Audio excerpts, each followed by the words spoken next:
Hi friends, welcome to ചങ്ങായി vlog. ഇന്ന് നമ്മൾ പഠിക്കാൻ പോകുന്നത് 3ാം ക്ലാസ്സിലെ പരിസര പഠനം, ജലവും മണ്ണും എന്ന യൂണിറ്റിൻ്റെ പാർട്ട് 3 ആണ്. നിങ്ങൾ ആദ്യമായിട്ടാണ് നമ്മുടെ ചാനൽ കാണുന്നതെങ്കിൽ പ്ലീസ് ഒന്ന് സബ്സ്ക്രൈബ് ചെയ്യൂ. അതേപോലെ തന്നെ നിങ്ങൾക്ക് വീഡിയോ ഇഷ്ടമായെങ്കിൽ ലൈക്ക് ചെയ്യാനും ഷെയർ ചെയ്യാനും മറക്കല്ലേ. ഓക്കെ. ജലശുദ്ധീകരണം. മണ്ണിൽ വീണ് കലങ്ങിയ മഴവെള്ളം കിണറ്റിലേക്ക് എത്തുമ്പോൾ തെളിഞ്ഞു വരുന്നത് എങ്ങനെയാണ്? മഴവെള്ളത്തിൻ്റെ ഒരു ഭാഗം മണ്ണിലൂടെ താഴേക്ക് അരിച്ചിറങ്ങുന്നു. ഇത് ഉറവയായി കിണറ്റിലും മറ്റു ജലസ്രോതസ്സുകളിലും എത്തിച്ചേരുന്നു. മണ്ണിലൂടെ അരിച്ചിറങ്ങുമ്പോഴാണ് വെള്ളം തെളിഞ്ഞു വരുന്നത്. അത് എങ്ങനെയാണെന്ന് നമുക്കൊരു പരീക്ഷണത്തിലൂടെ മനസ്സിലാക്കാം. കലക്കവെള്ളത്തെ തെളിനീരാക്കാം. 3 ചിരട്ടകളെടുത്ത് ഓരോന്നിലും ദ്വാരമിടുക. ദ്വാരമിട്ട ഭാഗത്ത് പഞ്ഞിയോ തുണിയോ വയ്ക്കുക. ചരൽ, മണൽ, ചിരട്ടക്കരി എന്നിവ ഓരോ ചിരട്ടകളിലായി നിറയ്ക്കുക. ഒരു ഗ്ലാസിന് മുകളിൽ ചിത്രത്തിൽ കാണുന്നത് പോലെ ക്രമീകരിക്കുക. ഇതുപോലെ ഒരു ഗ്ലാസിന് മുകളിൽ ക്രമീകരിക്കുക. ഇനി മുകളിലെ ചിരട്ടയിൽ കലങ്ങിയ വെള്ളം ഒഴിച്ചു നോക്കാം. മുകളിലത്തെ ചിരട്ടയിലാണ് ചരൽ ഇടേണ്ടത്. അതിനു താഴെയുള്ള ചിരട്ടയിൽ മണൽ, അതിനു താഴെയുള്ള ചിരട്ടയിൽ ചിരട്ടക്കരി. എന്താണ് കണ്ടെത്തിയത്? ഇപ്പോൾ നിങ്ങൾ എന്താണ് കണ്ടെത്തിയത് എന്ന് പരിസര പുസ്തകത്തിൽ എഴുതുക. നമ്മൾ മുകളിലത്തെ ചിരട്ടയിൽ ഒഴിച്ചത് കലങ്ങിയ വെള്ളമായിരുന്നു. ആ വെള്ളം അടിയിലെ ഗ്ലാസ്സിൽ എത്തിയപ്പോൾ തെളിഞ്ഞു വരുന്നത് കണ്ടില്ലേ? ഇങ്ങനെയാണ് മഴവെള്ളം കലങ്ങിയിരുന്നാലും അത് കിണറുകളിൽ എത്തുമ്പോൾ തെളിഞ്ഞു വരുന്നത്. ഇതേ രീതി ഉപയോഗിച്ചാണ് മഴവെള്ള സംഭരണികളിൽ ജലം അരിച്ചെടുക്കുന്നത്. നിങ്ങൾ ഈ പരീക്ഷണം ചെയ്യുമ്പോൾ ശ്രദ്ധിക്കേണ്ടത് ചരലും മണലും ചിരട്ടക്കരിയും നല്ല പോലെ കഴുകി വൃത്തിയാക്കിയെടുക്കണം. എന്നാലേ നിങ്ങളുടെ പരീക്ഷണം വിജയിക്കുകയുള്ളൂ. സ്ഥാപനങ്ങളിലും വീടുകളിലും കുടിവെള്ളം ശുദ്ധീകരിക്കുന്നതിനായുള്ള ഉപകരണങ്ങൾ ഉപയോഗിക്കാറുണ്ട്. ജലക്ഷാമം, ശുദ്ധജലക്ഷാമം രൂക്ഷമായ ചില രാജ്യങ്ങളിൽ കടൽ വെള്ളം ശുദ്ധീകരിച്ച് കുടിവെള്ളമായി ഉപയോഗിക്കുന്നു. പൊതു ജലവിതരണ സംവിധാനങ്ങളിലൂടെ വീടുകളിൽ ലഭിക്കുന്ന വെള്ളം വിവിധ ജലസ്രോതസ്സുകളിൽ നിന്ന് ശേഖരിച്ച് ശുദ്ധീകരിച്ചതാണ്. ഈ രീതി പ്രയോജനപ്പെടുത്തിയാണ് വാട്ടർ ഫിൽറ്ററുകളിലും മഴവെള്ള സംഭരണികളിലും ജലം ശുദ്ധീകരിക്കുന്നത് എന്ന് മനസ്സിലായല്ലോ. മണ്ണിന്റെ പ്രാധാന്യം. മണ്ണിലെ മാളങ്ങളിലാണ് ഞങ്ങളുടെ താമസം. ഒച്ചും അതുപോലെയുള്ള ചെറുജീവികളും മണ്ണിന്റെ മാളങ്ങളിലാണ് താമസിക്കുന്നത്. അത് ചെറിയ മാളങ്ങളിൽ അല്ലേ? അതേപോലെ തന്നെ മണ്ണിലായിരുന്ന ഞാൻ ജലം ലഭിച്ചപ്പോൾ പുറത്തു വന്നു. വിത്ത് കണ്ടില്ലേ? ജലം കിട്ടിയപ്പോൾ മുളച്ച് മണ്ണിനടിയിൽ നിന്ന് പുറത്തു വന്നു. ഞാൻ എന്നും മണ്ണിൽ തന്നെ. അതാരാണ്? മണ്ണിര. മണ്ണിര എപ്പോഴും മണ്ണിൻ്റെ അടിയിലാണ്. അടിയിൽ നിന്ന് മുകളിലേക്കും മുകളിൽ നിന്ന് താഴേക്കും സഞ്ചരിച്ചു കൊണ്ടേയിരിക്കുകയാണ്. മണ്ണുകൊണ്ട് ജന്തുക്കൾക്കും സസ്യങ്ങൾക്കും എന്തെല്ലാം പ്രയോജനങ്ങളാണുള്ളത്? മണ്ണുകൊണ്ട് ആർക്കൊക്കെയാണ് പ്രയോജനം? ജന്തുക്കൾക്കും സസ്യങ്ങൾക്കും എന്തെല്ലാം പ്രയോജനങ്ങളാണ് ഉള്ളത്? മണ്ണില്ലെങ്കിൽ ഒരു ചെടിക്കും ഒരു സസ്യത്തിനും മണ്ണിൽ തല ഉയർത്തി നിൽക്കാൻ കഴിയില്ല അല്ലേ? മണ്ണില്ലെങ്കിൽ എങ്ങനെയാണ് നിൽക്കുക? മണ്ണിൽ വേര് പിടിച്ചാണ് സസ്യങ്ങൾ നിൽക്കുന്നത്. അതുപോലെ തന്നെ ജന്തുക്കൾക്കും മണ്ണിലാണ് താമസം. മണ്ണിലെ മാളങ്ങളിലും ഗുഹകളിലും അതേപോലെ മണ്ണിൽ തലയുയർത്തി നിൽക്കുന്ന മരങ്ങളിലുമൊക്കെ ആയിട്ടാണ് ജീവികൾ താമസിക്കുന്നത്. മണ്ണിനെ ആശ്രയിച്ചാണ് മനുഷ്യരും മറ്റു ജന്തുക്കളും കഴിയുന്നത് തന്നെ അല്ലേ? മണ്ണുകൊണ്ട് നമുക്കെന്തെല്ലാം പ്രയോജനങ്ങളാണുള്ളത്? ജന്തുക്കൾക്കാണെങ്കിൽ നമ്മൾ പറഞ്ഞു, അവയുടെ പാർപ്പിടത്തിനും അതുപോലെ തന്നെ ജീവികൾക്ക് ആഹാരം നൽകുന്ന മരങ്ങളുടെ നിലനിൽപ്പിനും എല്ലാം മണ്ണ് വേണം. മണ്ണ് കൊണ്ട് നമുക്ക് എന്തെല്ലാം പ്രയോജനങ്ങളാണുള്ളത്? കൃഷി ആവശ്യത്തിന്, വീട് നിർമ്മാണത്തിന്, സസ്യങ്ങൾ നട്ടുവളർത്തുന്നതിന്, പാത്രങ്ങൾ, ഓട് തുടങ്ങിയ സാമഗ്രികൾ നിർമ്മിക്കുന്നതിന്, കരകൗശല വസ്തുക്കൾ നിർമ്മിക്കുന്നതിന്, പലതരം ഭംഗിയുള്ള കരകൗശല വസ്തുക്കൾ നിർമ്മിക്കുന്നതിന് മണ്ണ് ഉപയോഗിക്കുന്നു. അതേപോലെ തന്നെ നമുക്ക് ഉപകാരപ്രദമായ ഒരുപാട് ജീവികളും മണ്ണിലുണ്ട്. സൂക്ഷ്മ ജീവികൾ. രൂപങ്ങൾ നിർമ്മിക്കാം. കളിമണ്ണ് കൊണ്ടുണ്ടാക്കിയ രൂപങ്ങൾ കണ്ടല്ലോ. നമുക്കും ഇതുപോലെ ഉണ്ടാക്കി നോക്കാം. നിങ്ങൾ നിർമ്മിച്ച കളിമൺ രൂപങ്ങളുടെ പ്രദർശനം സംഘടിപ്പിക്കൂ. അപ്പം നമുക്ക് കളിമണ്ണൊന്നും നമ്മുടെ ഈ ചെറിയ ആവശ്യങ്ങൾക്ക് വേണ്ടി കിട്ടില്ല. നല്ല വില കൊടുത്താണ് കളിമണ്ണ് ആളുകൾ വാങ്ങിക്കുന്നത്. നമുക്ക് രൂപങ്ങൾ ഉണ്ടാക്കാൻ പാടത്തെ മണ്ണാണ് ഏറ്റവും നല്ലത്. വയലിലെ മണ്ണാണ് നല്ലത്. അതിൽ തരികൾ കുറവായിരിക്കും. നല്ല പശിമയുള്ള മണ്ണായിരിക്കും. അപ്പോൾ നമ്മൾ രൂപങ്ങൾ ഉണ്ടാക്കിയാൽ അത് പൊട്ടാതെ കിട്ടും. തരികൾ വലിപ്പം കൂടുതലായാൽ രൂപങ്ങൾ വേഗം പൊട്ടിപ്പോവും. ഒട്ടിപ്പിടിച്ച് നിൽക്കാൻ ഏറ്റവും നല്ലത് വയലിലെ മണ്ണും പാടത്തെ മണ്ണ്, അതാണ് നമുക്ക് നല്ലത്. നമ്മുടെ പരിസരത്ത് എല്ലായിടത്തുമുള്ള മണ്ണ് ഒരുപോലെയാണോ? നമുക്ക് പരിശോധിക്കാം. സ്കൂൾ മുറ്റം, മരച്ചുവട്, ജൈവ വൈവിധ്യ ഉദ്യാനം, കളിസ്ഥലം എന്നിവിടങ്ങളിൽ നിന്ന് മണ്ണ് ശേഖരിക്കൂ. അപ്പോൾ നിങ്ങളുടെ സ്കൂൾ മുറ്റത്ത് നിന്ന് ശേഖരിച്ച മണ്ണിൻ്റെ നിറം എന്താണെന്ന് അവിടെ എഴുതുക.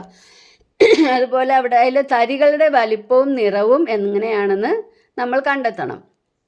അതുപോലെ തന്നെ മരച്ചുവട്ടിലെ മണ്ണിൻ്റെ നിറം, അതിൻ്റെ പ്രത്യേകത. മരച്ചുവട്ടിലെ മണ്ണിൽ അധികം ഇലകളുടെ, ഉണങ്ങിയ ഇലകളും അതിൻ്റെ കൊമ്പുകളുടെ അവശിഷ്ടങ്ങളും ജീവികളുടെ അവശിഷ്ടങ്ങളും ഒക്കെ അതിലുണ്ടായിരിക്കാം. അതെല്ലാം നിങ്ങൾ അവിടെ എഴുതണം. പിന്നെ അതുപോലെ തന്നെ കളിസ്ഥലത്ത്, ജൈവ വൈവിധ്യ ഉദ്യാനത്തിൽ എല്ലായിടത്തെയും മണ്ണ് ശേഖരിച്ച് നിറവും പ്രത്യേകതകളും ഈ പട്ടികയിൽ രേഖപ്പെടുത്തുക.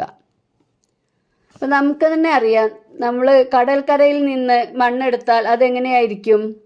കടൽ തീരത്തുള്ള മണ്ണാണ് ഒരു മണൽ, അല്ലേ? മണൽ മണ്ണാണ്.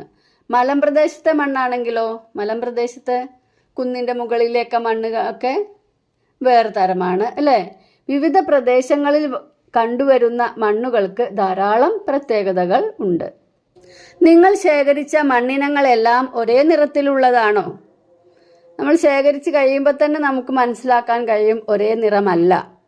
അതുപോലെ തന്നെ തരികളുടെ വലിപ്പത്തിൽ വ്യത്യാസമുണ്ടോ? ഉണ്ട്, അല്ലേ? തരികളുടെ വലിപ്പത്തിലും വ്യത്യാസമുണ്ട്. കണ്ടെത്തലുകൾ എൻ്റെ പരിസര പുസ്തകത്തിൽ എഴുതുക. മണ്ണിൻ്റെ കഥ. കൂട്ടുകാരെ, എന്നെ നിങ്ങൾക്ക് പരിചയമുണ്ടല്ലോ. ഞാനാണ് മണ്ണ്. പലതരത്തിലും പല വിധത്തിലുമുണ്ട്. ഞാൻ പലതരത്തിലും പല വിധത്തിലുമുണ്ട്. ഇപ്പം നമ്മളത് കണ്ടു കഴിഞ്ഞു, അല്ലേ? ഓരോ പ്രദേശത്തും എൻ്റെ സ്വഭാവം വ്യത്യാസപ്പെട്ടിരിക്കും. ലക്ഷക്കണക്കിന് സൂക്ഷ്മജീവികളും പല ജൈവ ഘടകങ്ങളും എന്നിലുണ്ട്. ആയിരക്കണക്കിന് വർഷത്തെ നിരന്തരമായ ജൈവ അജൈവ പ്രവർത്തനങ്ങളിലൂടെയാണ് ഞാൻ ഈ വിധത്തിൽ രൂപപ്പെട്ടത്. മണ്ണിൻ്റെ കഥയുടെ തുടക്കം വായിച്ചല്ലോ. മണ്ണുണ്ടാകുന്ന പ്രക്രിയയെക്കുറിച്ച് കൂടുതൽ വിവരങ്ങൾ കണ്ടെത്തൂ. കൂട്ടുകാരുമായി ചർച്ച ചെയ്ത് മണ്ണിൻ്റെ കഥ പൂർത്തിയാക്കി എൻ്റെ പരിസര പുസ്തകത്തിൽ എഴുതൂ. എങ്ങനെയാണ് മണ്ണിൻ്റെ കഥ? കുറേ കാലം കൊണ്ടാണ് മണ്ണുണ്ടായത് എന്ന് പറഞ്ഞു, അല്ലേ? അത് നമ്മുടെ കാലാവസ്ഥയിൽ ഉണ്ടാകുന്ന മാറ്റം, മഴ, ചൂട്, തണുപ്പ്, കൊടുങ്കാറ്റ്, അങ്ങനെയുള്ള ധാരാളം കാര്യങ്ങൾ മൂലം വലിയ പാറകൾ പൊടിഞ്ഞാണ് മണ്ണുണ്ടാകുന്നത്. പാറകൾ പൊടിഞ്ഞാണ് മണ്ണുണ്ടാകുന്നത്. പാറകൾ പൊടിയാനുള്ള കാരണം നമ്മുടെ കാലാവസ്ഥയിൽ ഉണ്ടാകുന്ന മാറ്റം, മഴ, ചൂട്, തണുപ്പ്, കൊടുങ്കാറ്റ്, ഇങ്ങനെയുള്ള ഇതെല്ലാം പാറകൾ പൊടിഞ്ഞ് മണ്ണുണ്ടാകാൻ കാരണമാകുന്നു. ഇപ്പോൾ നദികളിലൂടെയൊക്കെ നിറയെ ഉരുണ്ട കല്ലുകൾ നിങ്ങൾ കണ്ടിട്ടുണ്ടാവും, അല്ലേ? അത് എങ്ങനെയാണ് അങ്ങനെ ഉരുണ്ടുരുണ്ട് വന്നത്?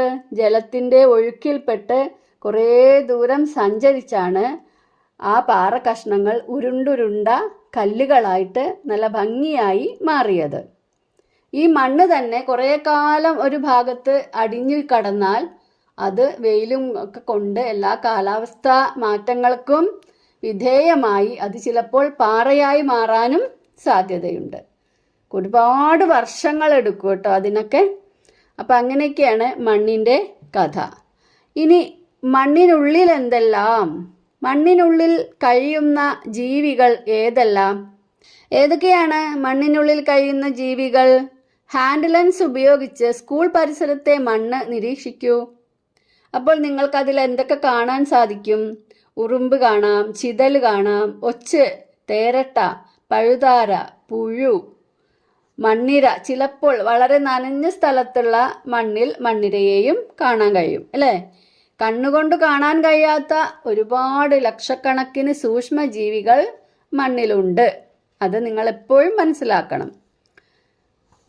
അപ്പോൾ ഏതെല്ലാം ജീവികളെ കണ്ടെത്താൻ കഴിഞ്ഞു എന്ന് ചോദിച്ചാൽ നമുക്ക് ഇതെല്ലാം എഴുതാം. ഉറുമ്പ്, ചിതൽ, ഒച്ച്, തേരട്ട, പഴുതാര, പുഴു, മണ്ണിര, ഇനിയും ഒരുപാട് ഉണ്ടായിരിക്കാം അല്ലേ? അപ്പം നിങ്ങൾ കണ്ടെത്തിയവയൊക്കെ എഴുതൂ.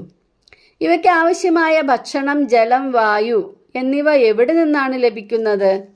അതെവിടെ നിന്നാണ്? മണ്ണിൽ നിന്നു തന്നെയാണ് ഇവയ്ക്ക് ആവശ്യമായ ഭക്ഷണവും ജലവും വായുവും ഒക്കെ കിട്ടുന്നത് അല്ലേ? മണ്ണിലപ്പോൾ വായു ഉണ്ടോ? ഇതറിയുന്നതിനായി നമുക്കൊരു പരീക്ഷണം ചെയ്തു നോക്കാം. മണ്ണിൽ വായു ഉണ്ടോ? എങ്ങനെ കണ്ടെത്താം? എങ്ങനെയാണ് പരീക്ഷണം? ഏതാനും ഉണങ്ങിയ മൺകട്ടകൾ എടുക്കുക. നല്ല ഉണങ്ങിയ മണ്ണിൻ്റെ കട്ടകൾ വേണം എടുക്കാൻ. ഒരു ഗ്ലാസ്സിൽ വെള്ളമെടുത്ത് അതിലേക്ക് മൺകട്ടകൾ പതുക്കെ ഇടുക.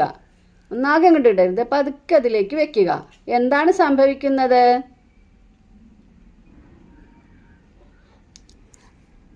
ഗ്ലാസ്സിലെ വെള്ളത്തിലേക്ക് മൺകട്ടകൾ വെച്ചപ്പോൾ എന്താണ് നിങ്ങൾ കണ്ടത്? വെള്ളത്തിൽ നിന്നും കുമിളകൾ പൊങ്ങുന്നത് കാണുന്നില്ലേ? ഈ കുമിളകൾക്കുള്ളിൽ ആരാണ്? വായുവാണ്. ഈ കുമിളകൾക്കുള്ളിൽ വായുവാണ്. മൺകട്ടയുടെ ഉള്ളിലേക്ക് വെള്ളം ഇറങ്ങുമ്പോൾ ആ ഇടയിലുള്ള വായുവാണ് കുമിളകളായിട്ട് പൊങ്ങുന്നത്. അപ്പോൾ ഈ പരീക്ഷണം ചെയ്ത് ഇതിൻ്റെ കണ്ടെത്തലുകൾ നിങ്ങളുടെ പരിസര പുസ്തകത്തിൽ രേഖപ്പെടുത്തുക. മണ്ണിലെ ജലാംശം. മണ്ണിൽ വായു ഉണ്ട് എന്ന് നമ്മൾ കണ്ടെത്തി കഴിഞ്ഞു. മണ്ണിലെ ജലാംശം. മണ്ണിൽ ജലാംശമുണ്ടോ? എങ്ങനെ കണ്ടെത്താം? ജൈവ വൈവിധ്യ ഉദ്യാനത്തിലെ മണ്ണ് ശേഖരിച്ച് ഒരു സുതാര്യമായ കുപ്പിയിലാക്കുക. അതായത് ഉള്ളിലേക്ക് കാണുന്ന ഒരു കുപ്പിയിലാക്കുക.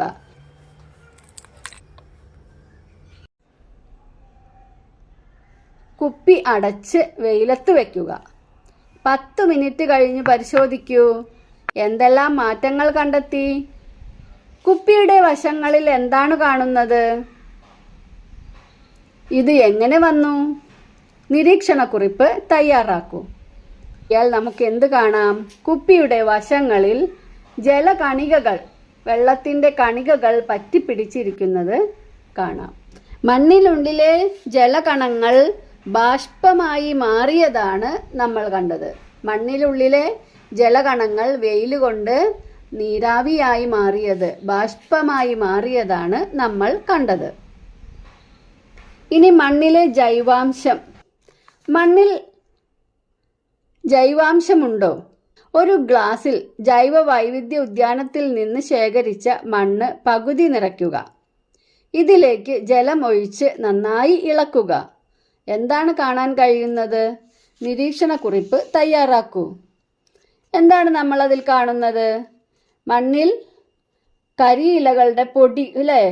ഉണങ്ങിയ ഇലകളുടെ പൊടികൾ, ചെറിയ കഷ്ണങ്ങൾ, കൊമ്പിൻ്റെ അതായത് മരക്കൊമ്പിൻ്റെ കഷ്ണങ്ങൾ, ചിലപ്പോൾ പേപ്പറുകൾ, അങ്ങനെ പലതും നമ്മുടെ മണ്ണിൽ പൊങ്ങിക്കിടക്കുന്നത് നമുക്ക് കാണാൻ കഴിയും. മണ്ണിൻ്റെ അടിയിലും ചില വസ്തുക്കൾ അടിഞ്ഞിട്ടുണ്ടാകും. ഭാരമുള്ളവയൊക്കെ മണ്ണിൻ്റെ അടിയിൽ പോയി അടിയും. ഭാരമില്ലാത്തവ വെള്ളത്തിന് മുകളിലും കാണാം. അപ്പോൾ മണ്ണിൽ വെറും മണ്ണല്ല, ജൈവാംശം കൂടി ഉണ്ട്. ഉണങ്ങിയ ഇലകളും കമ്പുകഷ്ണങ്ങൾ, ഉണങ്ങിയ ഇലകൾ, കമ്പുകഷ്ണങ്ങൾ, ജീവികളുടെ അവശിഷ്ടങ്ങൾ തുടങ്ങിയവ അടങ്ങിയതാണ് ജൈവാംശം. ജൈവാംശം എന്ന് പറഞ്ഞാൽ എന്താണ്? ഉണങ്ങിയ ഇലകൾ, കമ്പുകഷ്ണങ്ങൾ, ജീവികളുടെ അവശിഷ്ടങ്ങൾ തുടങ്ങിയവ അടങ്ങിയതാണ് ജൈവാംശം. ജൈവാംശം കൂടുതലായുള്ള മണ്ണിലാണ് ചെടികൾ നന്നായി വളരുന്നത്. ജൈവാംശമുള്ള മണ്ണാണ് മണ്ണിരയുടെ ആഹാരം. മണ്ണിരയുടെ ആഹാരം പോലും മണ്ണാണ്. മനസ്സിലായില്ലേ? നിങ്ങളുടെ വീട്ടുപരിസരത്ത് എവിടെയാണ് കൂടുതൽ ജൈവാംശമുള്ള മണ്ണുള്ളത്? കണ്ടെത്തൂ. എവിടെയായിരിക്കും ഏറ്റവും കൂടുതൽ ജൈവാംശമുള്ള മണ്ണുണ്ടാവുക?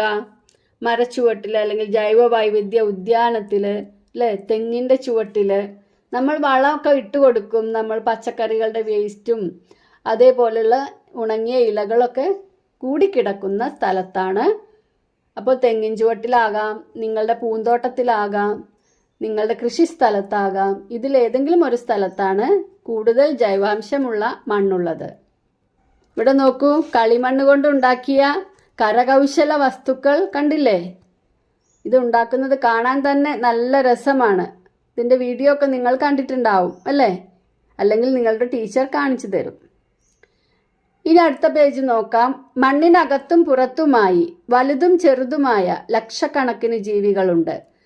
സസ്യങ്ങൾ മണ്ണിൽ നിന്ന് ജലവും പോഷകങ്ങളും വലിച്ചെടുത്ത് വളരുന്നു. മനുഷ്യനുൾപ്പെടെയുള്ള ജീവികൾ വിവിധ ആവശ്യങ്ങൾക്കായി മണ്ണിനെ ആശ്രയിക്കുന്നു. മണ്ണ് മലിനമാകാതെയും ഫലപുഷ്ടി നഷ്ടപ്പെടാതെയും സംരക്ഷിച്ചാലേ നമുക്ക് നിലനിൽക്കാനാവൂ. മനസ്സിലായല്ലോ? അപ്പം നമുക്ക് സസ്യങ്ങൾക്കും ജീവികൾക്കും എല്ലാവരും ആശ്രയിക്കുന്നത് മണ്ണിനെയാണ്. ആ മണ്ണ് മലിനമാകാതെയും ഫലപുഷ്ടി നഷ്ടപ്പെടാതെയും സംരക്ഷിക്കേണ്ടത് നമ്മുടെ ആവശ്യമാണ്. ഇനി നമ്മുടെ വിലയിരുത്തൽ പ്രവർത്തനങ്ങൾ നോക്കാം. ആശയപടം പൂർത്തിയാക്കുക.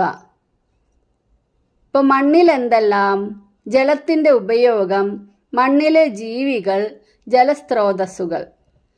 മണ്ണും ജലവും എന്ന പാഠഭാഗത്ത് നിങ്ങൾക്ക് പ്രധാനമായും അറിഞ്ഞിരിക്കേണ്ട ചില കാര്യങ്ങളാണ് ഇവിടെ കൊടുത്തിരിക്കുന്നത്.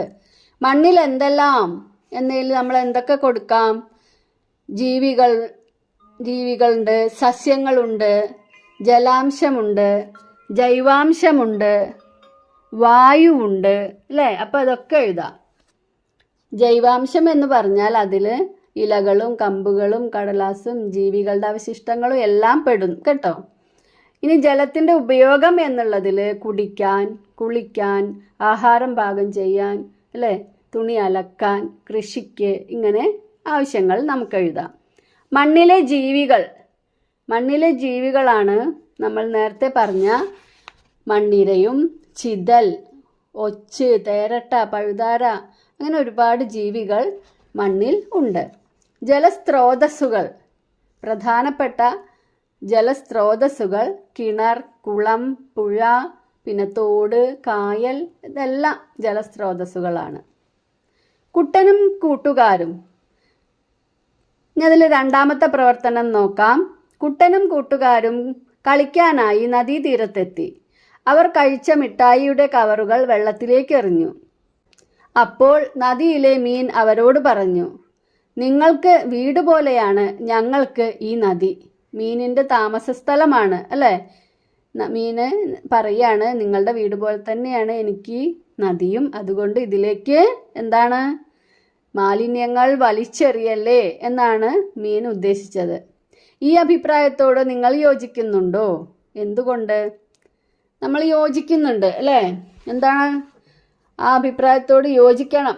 കാരണം നമ്മുടെ താമസ സ്ഥലം വൃത്തിയുള്ളതാവണം, സുരക്ഷയുള്ളതാവണം എന്ന് നമ്മൾ ആഗ്രഹിക്കുന്നു. അതുപോലെ തന്നെ മീനും മറ്റ് ജലജീവികളും അവരുടെ താമസ സ്ഥലം സുരക്ഷിതമാകണമെന്ന് ആഗ്രഹിക്കുന്നു. അടുത്ത തുടർ പ്രവർത്തനങ്ങൾ. വിവിധ നിറങ്ങളിലുള്ള കല്ലുകൾ ശേഖരിച്ച് നന്നായി പൊടിച്ചെടുക്കുക. ചാർട്ട് പേപ്പറിൽ പൂക്കളുടെയും മറ്റും ചിത്രങ്ങൾ വരച്ച് പൊടിച്ചെടുത്ത മണ്ണ് പശയുപയോഗിച്ച് ചിത്രങ്ങളിൽ പതിപ്പിക്കുക. നിങ്ങളുടെ ചിത്രം വരച്ചതിന് ശേഷം ആ ചിത്രത്തിന്മേൽ ഫെവിക്കോൾ പരട്ടി കൊടുക്കുക. എന്നിട്ട് അവിടെ മണ്ണ് പരത്തിയിടുക. അപ്പോൾ നിങ്ങൾക്ക് ഒരു മണ്ണിൻ്റെ പൂവ് കിട്ടും, മണലിൻ്റെ പൂവ് കിട്ടും, പാറപ്പൊടിയുടെ പൂവ് കിട്ടും. അങ്ങനെ ചെയ്യുക. വിവിധ ഇനം മണ്ണുകൾ ശേഖരിച്ച് സ്കൂളിൽ പ്രദർശനം സംഘടിപ്പിക്കുക. ഓക്കെ, അപ്പോൾ ഈ പാഠം നിങ്ങൾക്ക് മനസ്സിലായി എന്ന് വിചാരിക്കുന്നു. നിങ്ങൾക്ക് നമ്മുടെ വീഡിയോ ഇഷ്ടമായെങ്കിൽ ലൈക്ക് ചെയ്യാനും ഷെയർ ചെയ്യാനും മറക്കല്ലേ. Thank you. അടുത്ത യൂണിറ്റുമായി വീണ്ടും കാണാം. Thank you.